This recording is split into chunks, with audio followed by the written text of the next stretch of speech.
क्या आपने कभी सोचा है, सारे देवता जहाँ स्वर्ग, महलों और दिव्य लोकों में निवास करते हैं, वहीं भगवान शिव श्मशान को अपना निवास क्यों बनाते हैं?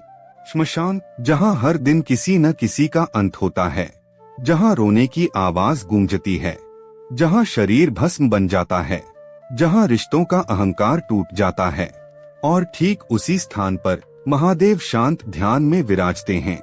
यह केवल कथा नहीं है, यह जीवन का सबसे बड़ा सत्य है। श्मशान वह स्थान है जहाँ मनुष्य का सबसे बड़ा भ्रम टूटता है। मैं का भ्रम। जब तक शरीर जीवित है, मनुष्य कहता है, मेरा घर, मेरा धन, मेरी पहचान, मेरी शक्ति, पर श्मशान पहुँचते ही सब समाप्त। राजा और भिखारी दोनों एक समान भस्म। यही कारण है कि शिव अपने शरीर पर भस्म धारण करते हैं। भस्म क्या है? अहंकार का अंत। शिव हमें सिखाते हैं, जिसे तुम जीवन भर पकड़कर बैठे हो, वह एक दिन राख हो जाएगा। श्मशान में कोई दिखावा नहीं चलता। वहाँ पद, प्रतिष्ठा, प्रसिद्धि सब निष्प्रभावी हो जाते हैं। वहाँ केवल सत्य बचता है, और शिव सत्य के देव हैं। पर यहाँ एक और गहरा रहस्य है। श्मशान केवल बाहर नहीं होता, एक श्मशान हमारे भीतर भी है।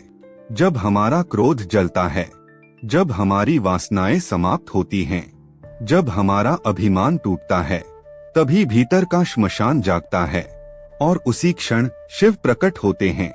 इसलिए शिव भूतों के स्वामी कहलाते हैं। भूत अर्थात जो बीत चुका है। जो अतीत को पकड़े रहता है, वह दुखी रहता है।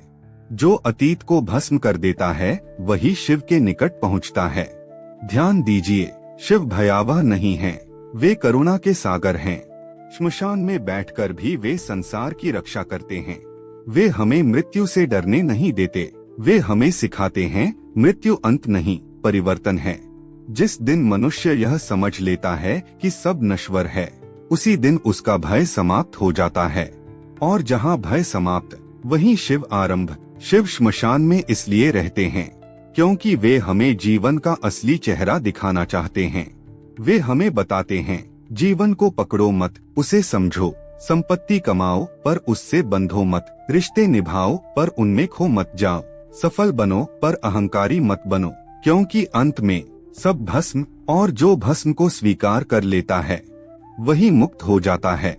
इसलिए जब अगली बार आप हर हर महादेव कहें, तो केवल नाम न लें, उस सत्य को स्वीकार करें। अपने भीतर के अहंकार को श्मशान में जलाएं, अपने भय को भस्म करें, अपने मोह को राख करें। तभी शिव आपके बाहर नहीं, आपके भीतर जागेंगे। हर हर महादेव।